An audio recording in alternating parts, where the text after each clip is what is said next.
চোখের নজর সত্য, নবী করিম সাল্লাল্লাহু আলাইহি ওয়াসাল্লাম বলেছেন চোখের বদনজর সত্য। এই যে আমরা বলি ফেসবুকে এত বেশি ছবি দিয়েন না ভাই, ছবি তুলেন না, ছবি তুলেন না, বারবার যে বলি নিষেধ করি, কারণ কি জানেন? একটাই কারণ, বিকজ চোখ লাগাটা সত্য। কথা বুঝতে পারেন নাই?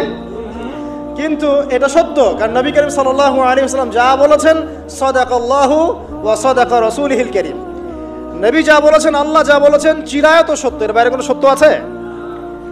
আচ্ছা দেখেন, আমি বললাম যে জাদুবিদ্যা সত্য, এই জাদুবিদ্যার চর্চা মানুষ করে, এখনো করে, এবং এই জাদু দিয়ে মানুষের ক্ষতি করার জন্য জিনের প্রয়োজন হয়, দুষ্ট জিন।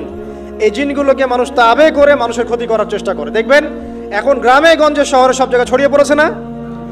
দেখবেন, খুব সতর্ক থাকবেন। আমি পরে সলিউশন বলছি আপনাদেরকে। আরেকটা বলেছি, নবী সাল্লাল্লাহু আলাইহি ওয়াসাল্লাম বলেছেন চোখের বদনজর এমন সত্য যে একটা উটকে এই রান্নার ডেকচির মধ্যে ঢুকায় ফেলতে পারে।